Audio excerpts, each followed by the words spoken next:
Son coupé.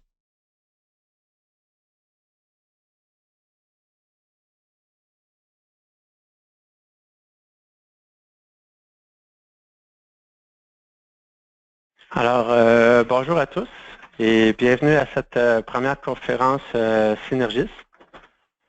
Cette conférence est organisée dans le cadre du lancement de notre premier livre nommé Kit de déploiement de processus pour GLPI, dont les processus sont gestion des requêtes de services, incidents et gestion des problèmes. Sachez que ce livre est déjà en vente dans les différentes librairies et publié aux éditions ENI sous la collection DataPro. Alors, à l'occasion de cette conférence, vous pourrez en apprendre davantage sur le projet GLPI, d'où il provient, ainsi que d'assister à une démonstration en direct de l'outil TSM Open Source et GLPI Network. Cette présentation sera faite par M. Walid Nou, co-directeur Recherche et développement chez TechLib. Prenez note qu'à la fin de la présentation, vous pourrez poser des questions à l'aide de votre client GoToMeeting dans la section chat ou clavardage, ou nous faire parvenir suite à la rencontre des questions et nous pourrons y répondre par courriel. Nous tenterons bien sûr de répondre au plus grand nombre de questions possibles. Par ailleurs, si jamais vous éprouvez des ennuis techniques pendant la présentation, sachez que le contenu de cette conférence sera disponible sur notre site internet www.synergis.com. À ce moment, vous pourrez consulter la capsule vidéo qui sera encodée pour YouTube. Nous vous demandons de garder votre microphone fermé tout au long de la présentation afin de réduire les bruits. Avant de débuter avec M. Nou, voici un mot de M. Cyril Malteau, président directeur de Synergis et auteur du livre Kit de déploiement de processus pour GLPI, qui nous précise à qui s'adresse ce nouveau livre. Oui, bonjour tout le monde. Alors en fait, je suis co-auteur du livre avec Jean-Marcel qui vient de vous parler. C'est un livre qui s'adresse aux directeurs informatiques, aux conseillers processus et intégrateurs, et puis à toute personne, de manière générale, qui veut intervenir ou se former à la mise en place des processus. On a voulu faire un livre très, très pratique d'utilisation. Alors comme le GLPI est très robuste, une très bonne ergonomie, et puis qu'il est open source, eh bien on a trouvé que c'était un excellent outil pour supporter ce livre. Afin de vous aider, d'améliorer vos processus et standardiser vos méthodes de travail, eh bien, on a donné dans le livre un guide complet, dans le fond, un guide complet processus, procédure, directement inspiré du référentiel ITIL. Alors, donc on a commencé avec trois processus, la gestion des requêtes, des incidents et des problèmes. On espère en faire d'autres. Et puis, avec cet ensemble complet comme ça détaillé, eh bien, vous pouvez directement déployer ça dans vos entreprises ou en apprendre plus, ou tout simplement vous donner des idées. Voilà, c'est prêt à l'emploi, c'est illustré, c'est très concret et ça s'attache directement au niveau instruction de travail à l'outil. Moi, j'en profite aussi pour rappeler le Synergis, on est un bureau conseil à Montpellier, enfin d'abord à Montréal et depuis quelques mois à Montpellier en France, donc à Montréal au Québec, notre bureau principal. On est une équipe conseil spécialisée en conception, gestion responsable d'infrastructure, donc là où c'est original, du bâtiment jusqu'aux technologies de l'information à l'intérieur dans une approche de développement durable. Alors le choix par exemple d'outils open source chez nous c'est important puisque ça permet aussi le partage, l'accès à des connaissances, le partage de technologies pour différents types d'organisations. Voilà. Je vais sans plus tarder passer la parole à Walid qui est avec nous à Montréal. On est très heureux de l'avoir avec nous, très fiers. Co-directeur de TechLib, responsable de la recherche et développement, je crois, Walid, et qui va nous présenter la solution GLPI. Merci Cyril, bonjour à tous. Donc Walid Nou, moi je suis basé à Montpellier en France et donc je suis un des directeurs de la recherche-développement chez TechLib et je suis un des développeurs du cœur de l'application GLPI depuis 2006 et je vais vous faire une présentation pour vous expliquer un petit peu d'où vient GLPI, comment on en est arrivé TechLib à reprendre la gouvernance du projet GLPI et qu'est-ce qu'on prévoit pour l'avenir. Donc pour commencer, qui est TechLib? TechLib, c'est une société qui à la base a été fondée en 2009 et qui était un intégrateur de solutions libres open source. Et depuis 2014-2015, nous avons fait un virage en tant qu'éditeur de logiciels libres, dont le modèle économique est un modèle un peu un peu similaire à Red Hat, où l'idée c'est justement de fournir des logiciels libres open source et des systèmes de souscription qui nous permettent de financer le développement de nos solutions. Dans ce cadre-là, on a un certain nombre de produits. Donc, GLPI Network qui est le produit dont on va parler aujourd'hui. On édite aussi une solution libre open source de JET qui s'appelle Kimios, gestion électronique de documents. On travaille sur un antivirus qui s'appelle Armadito. Nous avons aussi un OS mobile Android maîtrisé et sécurisé qui s'appelle Uru Mobile. Et enfin, on travaille sur une solution de gestion de flotte de téléphones mobiles à distance open source qui s'appelle FlavNDM et qui est elle aussi basée sur GLPI. La console de l'antivirus est GLPI. Donc en fait, l'idée c'est l'intégration de nos produits pour que si vous partez d'un de nos produits, vous allez pouvoir connaître les autres et vous y intéresser. Donc, qu'est-ce que GLPI? C'est un logiciel qui a été développé, qui a été commencé en France. Ça veut dire gestion libre de parc informatique. Et c'est un logiciel qui n'est pas tout récent puisqu'il date de 2003 et c'est un logiciel libre open source, donc avec une licence GPL v2+. À qui ça s'adresse? Ça s'adresse autant à des organismes publics qu'à des associations et des sociétés privées, que ça soit un parc d'une vingtaine de postes jusqu'à 200-300 000 postes. GLPI s'adresse à tout le monde à partir du moment où on a des problématiques de suivi, de traçabilité du parc et d'assistance, donc de ticketing. Quels sont les concepts? C'est un outil web. Donc ça veut dire qu'on n'a pas de client lourd installé sur le poste et c'est à destination d'un service informatique ou d'une direction informatique. C'est un outil libre et open source, donc le code est disponible, tout est disponible, il n'y a pas de version propriétaire. On ne travaille que sur des logiciels libres. C'est un logiciel que j'appellerais multi, c'est-à-dire c'est multiplateforme. Vous pouvez l'installer sur des Windows, des Linux, des Mac, etc. C'est multilangue, c'est traduit en 47 langues. C'est multi-utilisateur, c'est multi-entité, que vous soyez un hébergeur qui gère des clients, que vous soyez une organisation publique avec des directions, que vous soyez une association, GLPI répond. Et c'est multi-authentification et contrôle d'accès, puisqu'on peut parler à autant de sources d'authentification qu'on veut. On n'est pas limité, on en supporte un grand nombre. Alors les chiffres sont basés sur ce qu'on connaît, donc on sait qu'il y a eu plus d'1 million de téléchargements et qu'on a 15 000 utilisateurs sur le forum communautaire. On sait qu'on a 50 000 utilisateurs professionnels dans une vingtaine de pays, mais encore une fois, c'est de ce qu'on sait, on se doute que c'est plus utilisé, puisque c'est tout l'avantage du logiciel libre, on peut le prendre, l'installer et télécharger. On a sorti plus de 80 versions depuis 2003 et il y a 47 langues qui sont disponibles dans l'outil. Et donc ça fait quasiment 14 ans que le logiciel existe, donc c'est un logiciel stable et mature. Les fonctionnalités, la première c'est l'inventaire automatique. Donc on a un système d'agents qu'on installe sur des postes de travail ou des serveurs qui permet de faire un inventaire local à un intervalle régulier. On peut aussi faire à partir de ces agents de la découverte réseau, de l'inventaire à distance pour les matériels qu'on a découverts par le réseau, un système de wake on LAN, donc de réveil par le réseau pour pouvoir par exemple, pouvoir pousser un télédéploiement d'un logiciel et certaines collectes de données pour aller récupérer des informations sur des fichiers, des clés de la base de registre sous Windows, etc. C'est multiplateforme, donc ça fait Windows, Linux, macOS, AX, Solaris, les BSD, HPUX, Android, Windows Embedded, etc. On tient beaucoup à ce côté multiplateforme, c'est aussi ce qui fait une des forces de l'outil, puisqu'on n'est pas spécifique à une plateforme ou une autre.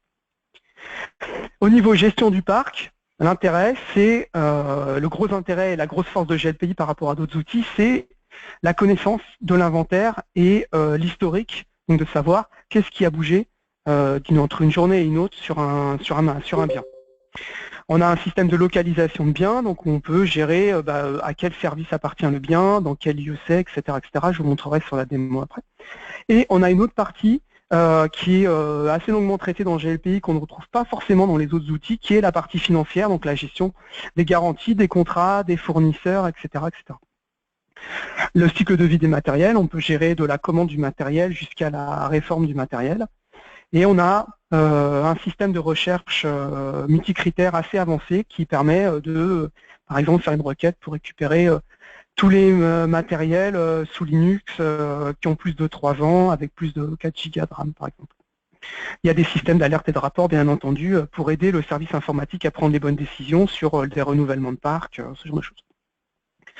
Au niveau de l'assistance, donc du helpdesk, on trouve certains processus ITIL comme la gestion des incidents, la gestion des demandes, la gestion des problèmes, la gestion des changements. Comme vous pourrez le voir quand vous aurez le bonheur d'avoir le livre de Synergis entre les mains, vous verrez des exemples pratiques d'utilisation de GLPI pour la mise en place de ces processus ITIL.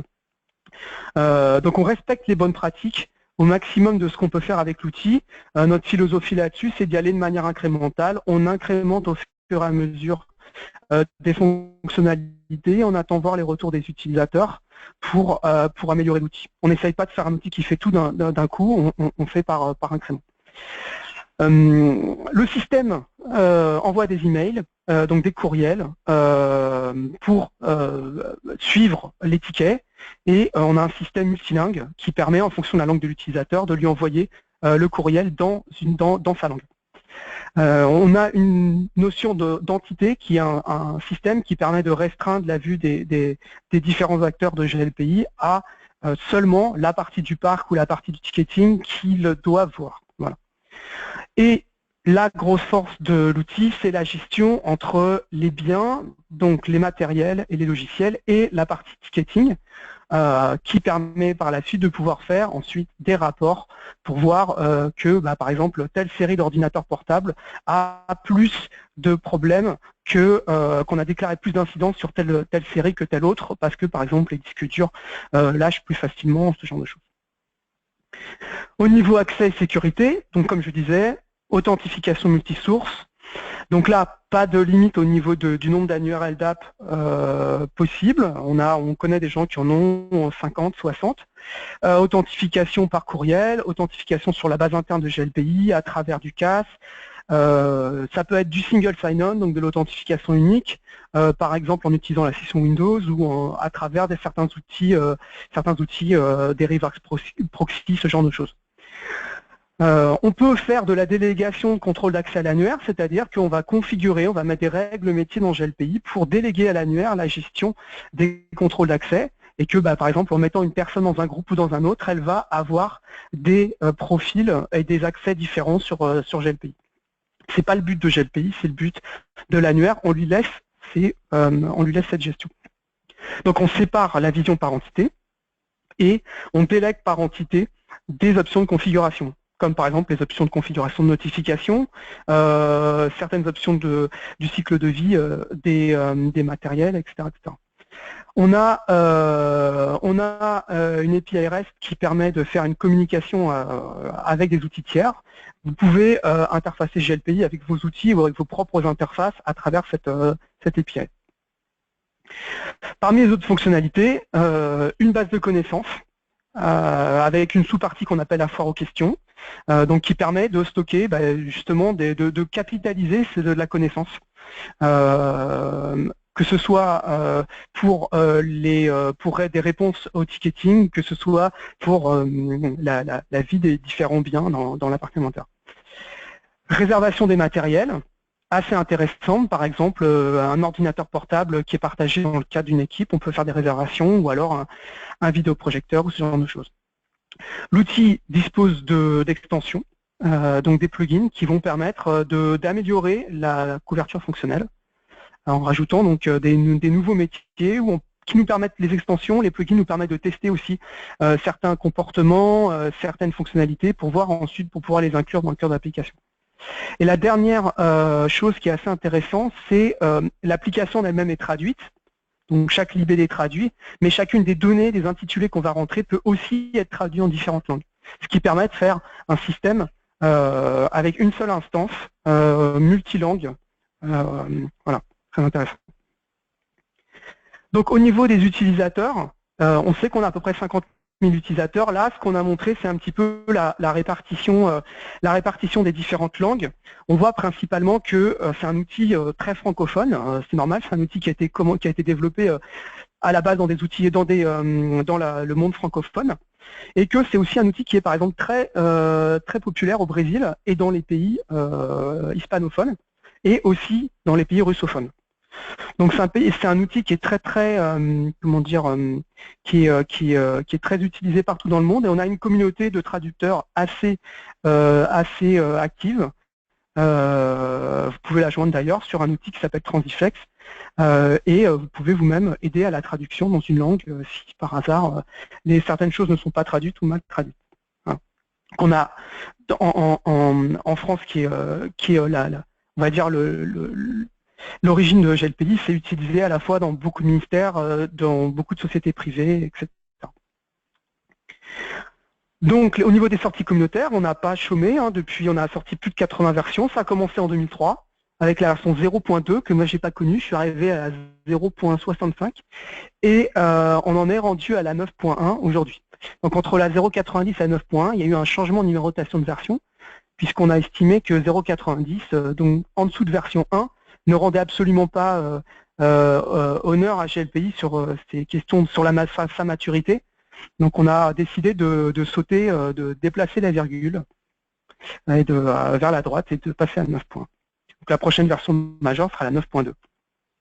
Au niveau de la chronologie, ce qui est important de retenir, c'est que en 2003 est né le projet, soutenu par une association, et qu'en 2015, l'association a estimé qu'elle avait besoin d'un nouveau véhicule pour faire évoluer le projet. Il y avait énormément d'engouement, et l'association qui soutenait le projet n'était plus un modèle assez viable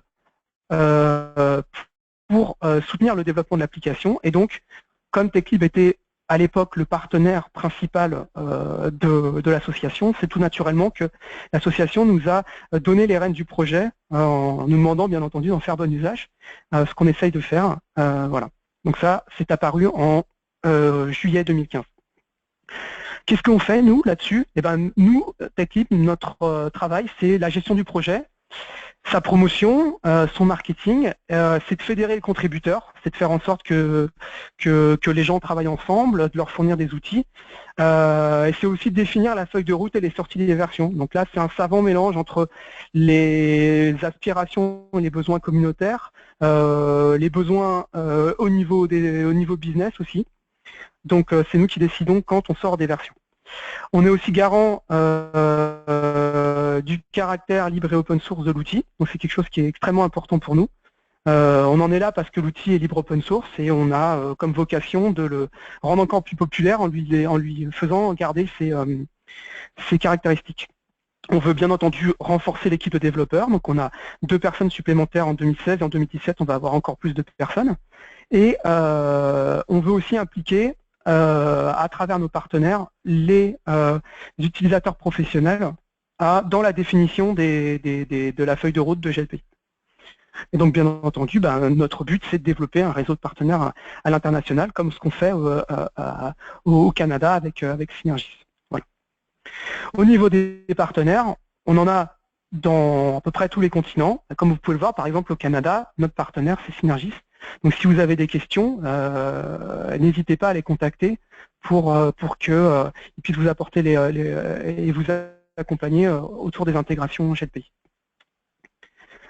Comment ça marche la collaboration? Pour faire très rapide, nous on édite la solution, on est garant du logiciel et on est garant de sa feuille de route. Les partenaires, nos partenaires réalisent les projets pour le compte de leurs clients. C'est eux qui ont l'expérience et les connaissances pour aider le client à faire en sorte que les projets soient fructueux. Et l'utilisateur utilise GLPI et à travers le partenaire prend une souscription chez l'éditeur, ce qui permet de supporter les coûts de développement et de R&D qu'on met en place pour faire évoluer l'outil. Donc, qu'est-ce qu'il y a? Il y a d'un côté un GLPI qu'on va appeler Community, qui est la version libre open source que vous connaissez depuis des années et qui est toujours plus que jamais d'actualité. Vous pouvez l'installer, la télécharger comme vous voulez. Il y a la version GLPI Network qui en fait au niveau du code est exactement identique à la version GLPI Community. C'est juste qu'on a compilé, qu'on a fait une distribution avec un certain nombre de greffons, de plugins qu'on va supporter et sur lesquels on va apporter du support niveau 3. Et on apporte aussi aux partenaires des services à valeur ajoutée. Voilà. J'insiste sur le fait qu'il n'y a pas deux versions, il n'y a pas de version propriétaire et une version libre. C'est les mêmes versions. Voilà. Donc la seule différence, c'est du service. Notre stratégie, c'est très simple. On est en train d'intégrer nos différents produits autour de GLPI. GLPI est notre brique de base. Donc c'est notre intérêt de faire évoluer GLPI, de le moderniser, autant son interface que son code, pour intégrer nos produits là-dessus. Cet outil, quel qu'il soit, tous les outils qu'on a chez TechLib vont permettre de faire, comme je disais au départ, connaître les autres outils. Et voilà, GLPI est au centre de notre stratégie. Et notre feuille de route pour 2017, pour terminer. Donc au niveau Helpdesk, Service Desk, ce qu'on sait, c'est qu'on a déjà travaillé sur l'amélioration du ticketing. On est en train, pour la version 9.2, de faire des améliorations sur les gabarits de tickets. On a fait des améliorations déjà sur la base de connaissances pour la transformer un petit peu, lui donner un petit peu des fonctionnalités de wiki avec des systèmes de révision, pouvoir mettre des images dedans, des commentaires, etc., etc. On a pas mal d'ambition sur la partie mobilité puisque au-dessus de GLPI se met l'outil FlyveMDM, donc qui permet de faire la gestion de flotte de terminaux mobiles pour l'instant Android. Et au niveau de sécurité, on est en train de l'intégrer avec des outils de détection d'intrusion et de vulnérabilité. L'idée, c'est d'en faire un gestionnaire d'événements de sécurité. Et bien entendu, comme aussi on est en train de développer un antivirus, ben forcément, ça complète. Voilà. Ce que je pouvais dire sur cette partie présentation. Maintenant, je vais vous montrer, au niveau de l'outil en lui-même, à quoi ça correspond. Donc, je vais juste faire quelque chose. Hop, je vais juste enlever le mode debug que j'avais mis. Donc, comment ça marche ? Donc GLPI, chaque grande fonctionnalité est représentée par un menu. Donc la fonctionnalité de gestion de parc est représentée par le menu parc dans lequel on voit qu'on peut gérer des ordinateurs, des moniteurs, des logiciels, des imprimantes, du matériel réseau, etc. La partie assistance qui contient donc toute la partie ticketing, les tickets, les problèmes, les changements. La partie gestion sur laquelle on va retrouver donc tout ce qui est patrimoine, les gestions des licences, les budgets, des fournisseurs, des contacts, etc. Et après, des fonctionnalités annexes comme une gestion de projet, la base de connaissances, un mécanisme de réservation, des systèmes de rapport. Et puis après, on a tout ce qui est administration, configuration, avec la gestion des utilisateurs, des groupes, etc., etc. L'idée qui est sous-tendue derrière GLPI est d'être capable de faire tout ce qu'on veut sans avoir, de manière graphique, sans avoir besoin de taper une ligne de code.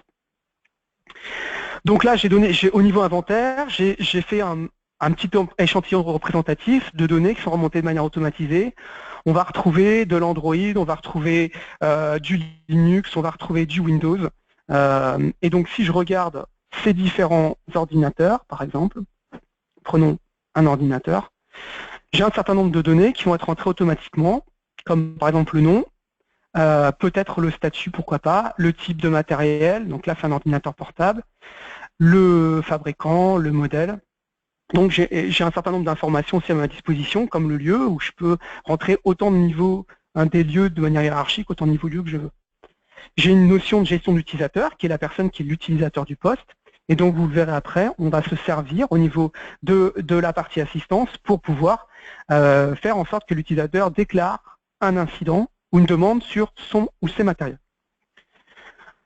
Des informations sur le système d'exploitation, le nom de l'OS, etc. Des informations sur les composants. Voilà, donc tout ça, ça bouge de manière automatisée à travers l'inventaire automatisé. Donc là, voilà, c'est un processeur Intel, Core i5, 2 cœurs, 4 threads, etc., etc. Je vais trouver des informations sur les ports réseau, avec les adresses IP, les adresses MAC, des informations de gestion, Donc là, c'est ça qui est assez intéressant au niveau de l'outil. C'est que sur le même outil, si vous prenez un gestionnaire de parc, s'il a un incident sur un incident déclaré par un utilisateur, il va pouvoir regarder le matériel et voir est-ce que le matériel est toujours sous garantie. Est-ce qu'il y a déjà des tickets qui sont ouverts ou est-ce que certains tickets ont déjà été ouverts et résolus pour ce matériel.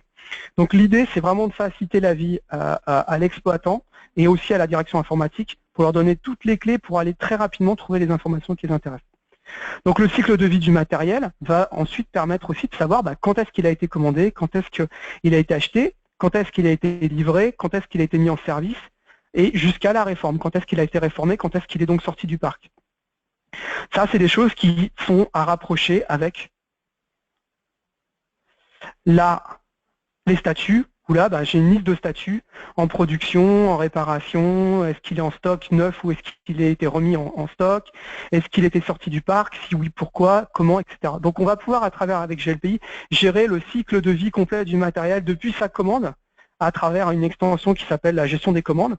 Donc je vais pouvoir commander du matériel, gérer la réception du matériel dans le parc, gérer la mise en service, quand, comment, peut-être les réparations jusqu'à la réforme, jusqu'à la sortie du parc. Pourquoi il a été sorti, à quelle date, etc. C'est très important, c'est une des forces de l'outil. Donc l'outil est associé à une gestion de tickets. Donc là, directement sur l'outil, je sais que j'ai un ticket qui est au statut nouveau et qui a été ouvert par moi pour ce matériel. Voilà. Donc c'est des choses qu'on va retrouver sur chacun des types de biens. On va retrouver ce genre d'informations. Et depuis un ordinateur, je peux directement déclarer un ticket si j'ai besoin. Il n'y a aucun problème. Voilà. Donc l'idée, c'est vraiment de faciliter la vie de l'utilisateur. Si je me place du côté de l'utilisateur, donc l'utilisateur, il a accès à quoi? Donc là, j'ai créé un utilisateur, par exemple, je me suis créé.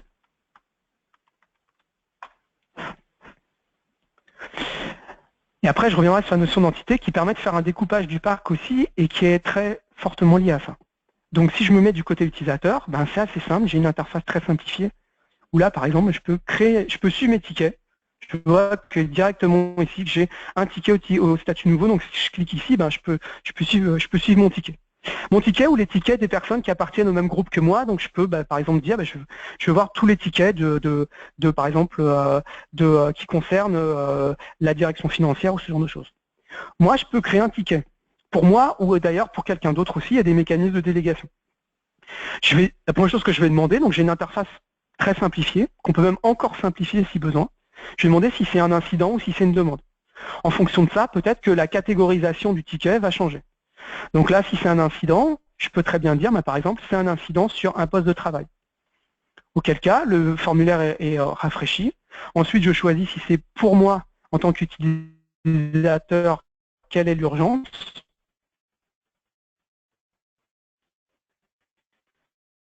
Et ensuite, je vais pouvoir définir sur.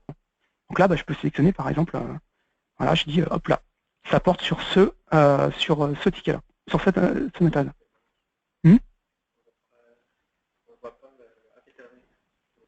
Bon. Et donc là, on va dire, par exemple, impossible de connecter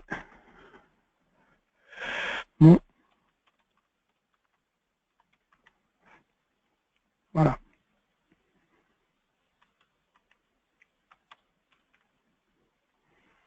Et là, je peux soumettre ma demande de manière très simple. Voilà. Donc là, ici, là, j'ai j'ai un lien qui apparaît, ou alors je peux retourner là dans le ticket ici et voir mes tickets.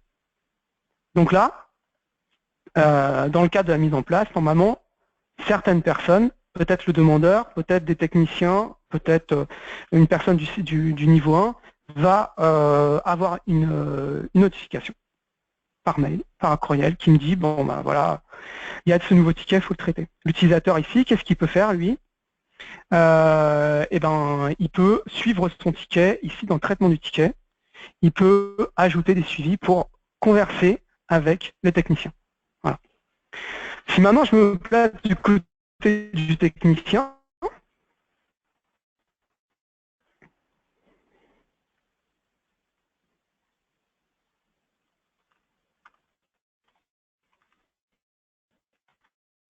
je me reconnecte en tant que technicien. Donc là, bon, je suis super administrateur, je pourrais me connecter avec un autre ordinateur distant. Là. Je vais pouvoir voir les différents tickets. Donc là, je vais regarder mes différents tickets et je vais voir que mes tickets, que j'en ai plusieurs. Donc ce dont j'ai parlé très brièvement tout à l'heure est la notion d'entité qui va me permettre de pouvoir découper la vision en fonction de certains critères organisationnels. Donc là, par exemple, j'ai dit que ma compagnie, elle était présente en Amérique du Nord et en Europe, et donc j'ai créé ensuite une entité par pays, et je vais pouvoir placer mes utilisateurs, mon utilisateur final ou mes techniciens, sur une entité ou une autre, ainsi que mes matériels et mes tickets dans une entité ou dans une autre. C'est très puissant. Ça demande bien entendu à comprendre les tenants et les aboutissants de ce mécanisme, mais voilà, on peut aller très loin avec ce système-là, et ça permet de s'adapter à beaucoup d'organisations. Il y a donc des mécanismes de moteur de règles pour savoir, par exemple, un matériel qui rentre dans GLPI, dans quelle entité il doit aller en fonction de, je sais pas, son adresse IP, son nom ou ce genre de choses. Voilà. Donc là, je vois qu'en tant que technicien, ici, si je reviens sur la partie helpdesk, je vois que j'ai un nouveau ticket qui arrive. Ce qui est assez intéressant, c'est que ici, moi en tant que technicien, je peux modifier l'impact, par exemple, en disant que cet utilisateur, finalement, pour lui, l'impact est haut, et automatiquement, j'ai une matrice qui est dans la configuration qui permet de calculer ça. Donc, comme vous voyez, l'interface est assez simple. L'optique de GLPI est d'essayer de faire quelque chose qui ne soit pas une usine à gaz, quelque chose qui ne soit pas trop complexe pour que les utilisateurs puissent facilement à la fois utiliser l'outil et configurer l'outil. Donc là, pareil, le technicien, donc il a à sa disposition, il peut rajouter des demandeurs, rajouter ce qu'on appelle des observateurs. Donc un observateur, c'est quelqu'un qui n'est pas directement lié au ticket, mais qui va suivre le ticket, qui peut-être peut intervenir d'une manière ou d'une autre. Et il y a l'attribution. L'attribution, c'est à quel technicien ou groupe de techniciens je vais, ou peut-être aussi d'ailleurs fournisseur externe, si je veux escalader un support niveau 3 externe, à qui je vais l'attribuer. Là, par exemple, pour la démo, j'ai fait un groupe de support niveau 1, un niveau 2, un niveau 3. Donc peut-être que dans un premier temps, c'est le groupe, c'est le support niveau 3 c'est le support niveau 1 qui va traiter. Et donc lui, il va traiter le support niveau 1. Donc là, le ticket, puisque je l'ai passé de statut nouveau à en cours à attribuer. Et là, dans l'onglet de traitement des tickets, ici, le technicien a à sa disposition certaines choses. Il peut donc faire des suivis, donc converser avec l'utilisateur. Donc lui demander lui donner des nouvelles de son ticket, lui poser des questions, ou alors il peut faire des tâches. Et donc ces tâches sont en fait les actions qu'il va essayer de faire pour résoudre l'incident ou la demande. Il peut y en avoir une ou plusieurs, ça peut être couplé avec des suivis, et ça peut être ou pas visible par l'utilisateur final. Voilà, il y a la notion de privé, oui non, qui permet de cacher à l'utilisateur final certaines choses, ou justement de tout cacher par défaut et montrer ce qu'on veut, ou tout montrer par défaut et cacher ce qu'on veut. Voilà. Donc après, on a des systèmes de catégories de tâches qui sont intéressantes, puisqu'après on peut faire, par exemple, par mois, par semaine, par jour, comme on veut, des statistiques sur ce type de catégorie. Voilà. Donc là, j'en ai mis quelques-unes. Donc là, c'est une liste arborescente. Voilà, par exemple, création de compte ou une intervention à distance. Voilà, je mets un truc. Et on a des petites facilités. Donc là, je peux en même temps ajouter une tâche ou un suivi et en même temps dire, par exemple, je le mets en attente parce que j'attends une information d'un utilisateur. Voilà. On a une notion de planification avec un système de planning, donc qui permet sur un agenda de pouvoir voir les différentes tâches à faire, planifiées pour une personne ou un groupe de personnes. Hop là, par exemple, ajouter. Et donc là, on a une ligne du temps, une timeline qui me permet de pouvoir voir toutes les actions. Si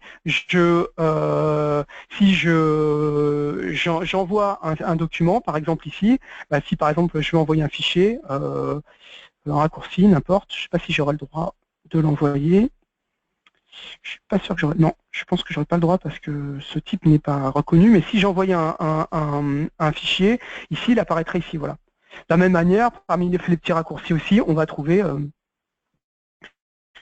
la petite case à cocher qui me permet de dire, hop là, voilà, de fait, ça passe de faire, ça passe à fait. On a et après, on a aussi des systèmes de validation, surtout dans le cadre, par exemple, des demandes, pour savoir est-ce que j'ai le droit d'acheter un nouvel ordinateur, est-ce que j'ai le droit d'acheter telle distance, etc. Et donc, on a une gestion des coûts et on peut lier à des problèmes et à des changements. Voilà. Depuis un ticket, on peut directement créer un problème ou créer un changement. Voilà. Je ne vais pas forcément aller beaucoup plus loin sur cette partie-là. Sachez que c'est assez riche, on peut faire pas mal de choses et que GLPI dispose d'un moteur qu'on appelle les règles métiers pour les tickets qui va permettre de faire des actions automatiques en fonction de certaines catégories, de certaines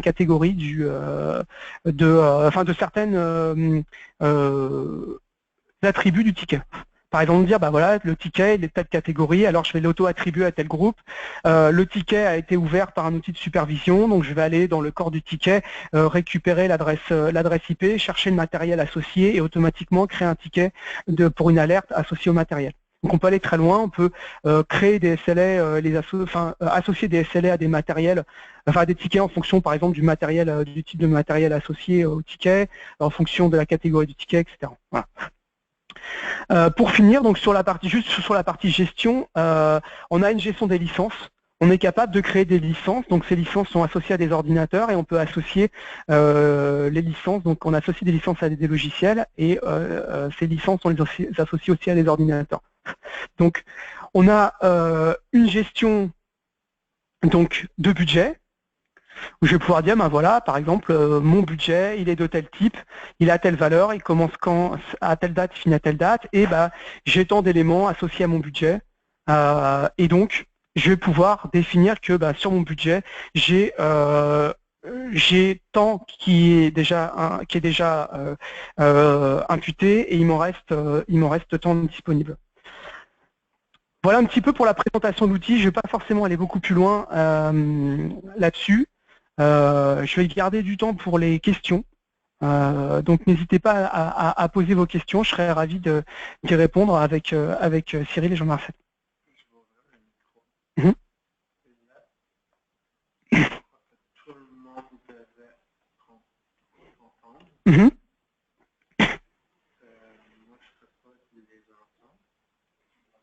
Alors moi, si certaines personnes ont des questions, n'hésitez pas, normalement je vous entends.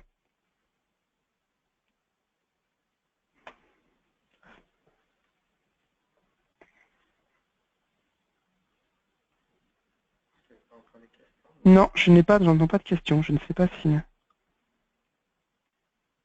Y a-t-il des questions dans l'assistance ?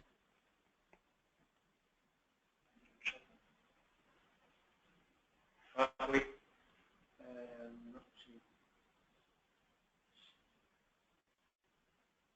Pourriez-vous parler un peu de la GLPI ? Bien sûr. Alors, donc comme je l'ai brièvement dit,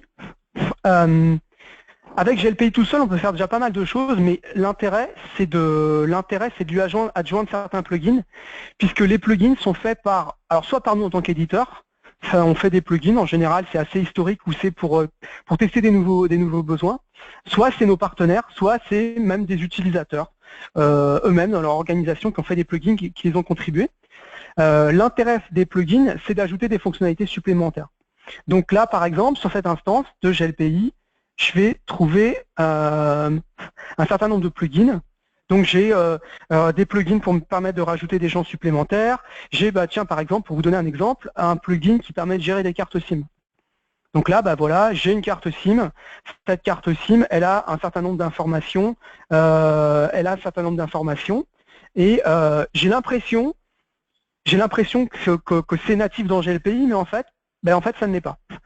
C'est un plugin supplémentaire qui, par exemple, pour celui-là, a vocation à moyen terme à être réintégré directement dans le cœur de GLPI. Ce plugin, voilà, carte SIM je peux associer ce plugin à un ordinateur, par exemple, ou là un téléphone. Donc là, par exemple, typiquement, c'est un smartphone, et ce smartphone, il a des informations et il a une carte SIM. Donc je sais directement d'ici la carte SIM. Voilà. Alors, le plugin pour ajouter des catégories dans le parc. Donc ça, c'est un plugin qui s'appelle la gestion d'objets, ou Generic Object. C'est un plugin qui va permettre, qui est assez intéressant puisqu'il va permettre de pouvoir ajouter des nouveaux types d'objets qui n'existent pas dans GLPI. Et donc, par extension, d'étendre GLPI à de la gestion, de la GMAO, donc de la gestion de matériel, de mobilier, qui n'est pas informatique. Voilà. Donc on sait que des gens utilisent par exemple GLPI pour gérer des informations, des pièces des flottes de bus, des pièces dans par exemple dans des garages de réparation de voitures, etc., etc. Puisque finalement gérer une table qui a un type, un modèle, un numéro de série ou gérer un ordinateur, c'est globalement pareil. Donc ce plugin va permettre de rajouter des entrées supplémentaires ici dans le menu parc et de pouvoir gérer à travers donc toujours une notion de profil. On peut arriver à faire des choses comme par exemple de dire bon ben voilà, j'ai mon GLPI qui va me permettre de gérer tout mon inventaire et ma gestion de parc informatique, et à côté de ça, dans le même GLPI, peut-être même dans les mêmes entités, je vais pouvoir gérer du matériel non informatique qui ne va être accessible qu'à certains profils de personnes. Donc il y a des gens qui vont se connecter au GLPI et qui vont voir que par exemple des tables, des chaises, et dans le même temps il y a des gens qui vont se connecter au même GLPI, peut-être même sur la même entité, et qui vont voir que des ordinateurs et des périphériques et des matériels réseau par exemple. Donc ce plugin fonctionne avec toutes les versions de GLPI. On a commencé à travailler dessus il y a déjà bien longtemps. On va continuer à l'améliorer dans le futur pour pouvoir faire en sorte de lier des objets qu'on a créés entre eux. Par exemple, lier, je sais pas, une voiture à un pneu de voiture ou à une batterie, par exemple. Et à travers ce plugin-là, l'énorme avantage, c'est qu'on n'est pas limité au champ standard de GLPI. On peut, en éditant dans des fichiers, rajouter ses propres champs. Par exemple, je ne sais pas, dans le cadre de matériel roulant, la date de dernière révision, la date de prochaine révision, etc., etc. Voilà. Donc c'est un plugin qui est assez intéressant puisque il décuple les capacités de GLPI à ce niveau-là.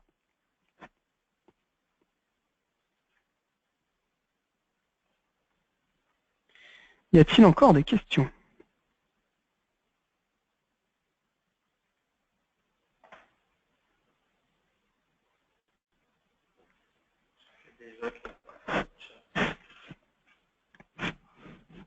S'il y a des gens qui n'ont pas accès au chat, normalement, je dois pouvoir vous entendre, donc n'hésitez pas à poser votre question.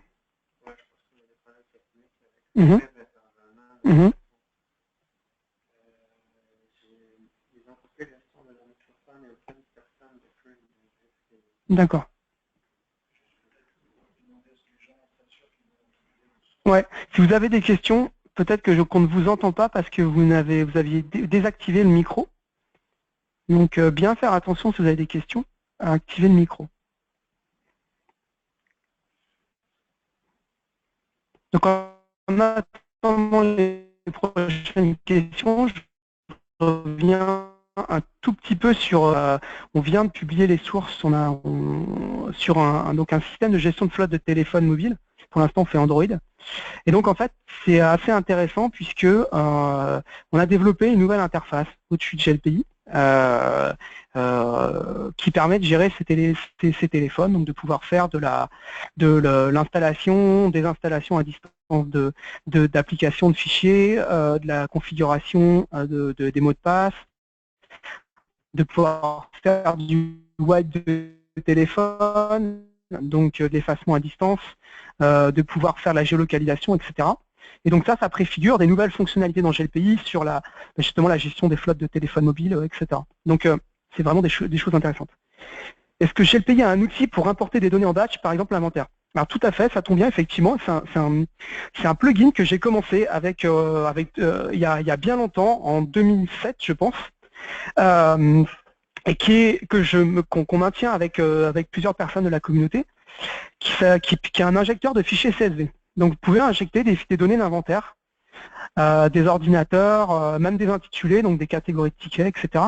Et qui permet de faire donc qui permet deux choses, à la fois faire la migration de données, par exemple, vous migrez d'un autre outil vers GLPI, on peut le faire à travers des imports de fichiers CSV, et qui permet aussi de faire quelque chose qui est plus pratique, qui est de l'insertion, de l'injection de bons de livraison électronique. votre fournisseur vous fournit par exemple 200 ordinateurs, et avec, il vous fournit un fichier CSV qui contient les numéros de série, voire peut-être plus comme information.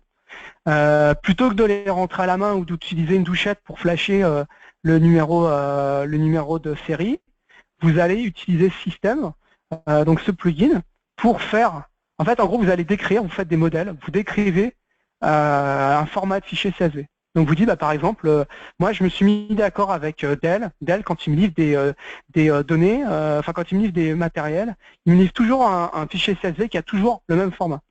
Donc je vais décrire une bonne fois pour toutes, je vais faire les correspondances dans un modèle entre les données du fichier CSV et les données de GLPI.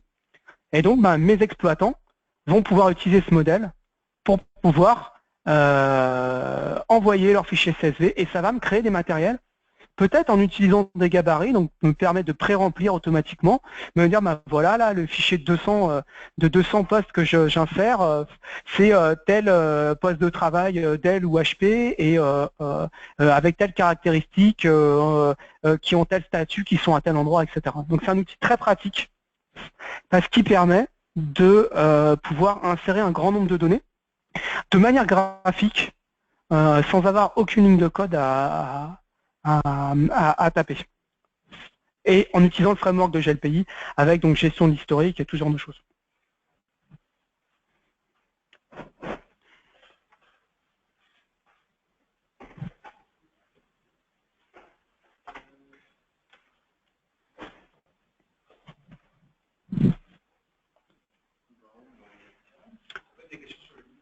Ouais. Si vous avez des questions sur le livre aussi, n'hésitez pas. Je vous invite fortement à lire et acheter le livre. De notre côté, chez TechLib, quand on a fait la relecture du livre, effectivement, on a appris pas mal de choses et on s'est aussi aperçu qu'on avait encore parfois des petites modifications à faire dans GLPI, des choses qui coûtent pas cher et qui permettent d'améliorer grandement la vie des utilisateurs. De la même manière aussi, si vous avez des questions sur des suggestions à faire sur GLPI, on a un site que vous pouvez trouver qui s'appelle suggest.glpi-project.org et qui permet de faire des demandes c'est une boîte à idées, et donc de voir quelles sont les idées qui sont déjà proposées, de pouvoir voter ou de pouvoir les commenter. Donc regardez vraiment le livre, ça vaudra vraiment ça vaut vraiment la peine, vous apprendrez très certainement beaucoup de choses sur la mise en place de GLPI. Il y a un gros travail qui a été fait sur les données qui ont été pour les catégories de tickets, pour les intitulés, etc., qui nous intéressent très fortement puisque c'est des données qu'on n'avait pas forcément au niveau communautaire, et donc on va travailler très fortement avec Synergis là-dessus pour voir comment intégrer tout ça au niveau de GLPI pour l'améliorer au niveau fonctionnel. Le mot de la fin, je laisse la parole à Cyril. Alors le mot de la fin, j'espère que vous avez appris plein d'informations avec Walid, qui est passionnant à écouter, qui en connaît beaucoup sur l'outil. On aurait pu parler en long et en large de l'histoire ou des modules, il y a beaucoup de choses à dire. On voulait vous faire une présentation synthétique. Et oui, la démarche qu'on a entreprise avec TechLib, avec le livre outil, c'est d'outiller, d'avoir l'ensemble, hein, ramener l'usage d'un outil comme lui à des bonnes pratiques et excusez, il y a un petit son, à des bonnes pratiques d'entreprise, des pratiques qu'on a issues de notre terrain, qu'on a issues de nos propres projets d'intégration en petite ou grande entreprise. Alors on a transposé ça en des cas concrets. D'ailleurs, dans le livre, il y a aussi une histoire. Je sais je pense qu'il y a des gens qui sont outre-Atlantique qui sont branchés à l'audience. Le livre a été écrit à Montréal et par une entreprise fictive basée au Québec. Ça se transpose tout à fait à la situation européenne ou autre, hein, ça n'a pas de frontières. Mais c'est un petit clin d'œil pour tous nos projets d'intégration qu'on a fait dans les entreprises québécoises. Donc, même si ce sont des pratiques quand même, on est inspiré des pratiques IT, c'est ce sont des pratiques internationales. Ça permet, quand vous les utilisez, ça vous permet aussi de vous comparer, ça vous permet de pouvoir discuter à d'autres confrères et de parler des mêmes choses, de parler de même vocabulaire et voilà, de parler de fonctionnalités bien connues. On parlait par exemple de matrice de priorisation des incidents. C'est bien important d'avoir une façon commune de prioriser des incidents. Comme ça, on peut mieux comprendre ce qui se passe. Donc le don de la fin, mais moi je remercie Walid Nou d'être venu, d'être passé à Montréal. Il faisait pas trop froid pour toi, Walid. On a eu une météo clémente, hein, on a une réputation d'être dans un hiver froid d'habitude, mais il y a beaucoup de chaleur en fait à Montréal. On va prendre vos questions si vous en avez. Je pense que vous pouvez nous les envoyer par courriel. On espère que ça vous aide pour la suite, soit ceux qui sélectionnent, soit ceux qui testent, soit ceux qui utilisent GLPI. Et puis vous pouvez nous dire si ces formules vous intéressent, on en fera d'autres. On verra peut-être pour creuser des sujets plus spécifiques. Donc je vous remercie, je vous souhaite une bonne fin de journée, voire une bonne soirée pour ceux qui sont plus loin. Et on vous dit à bientôt.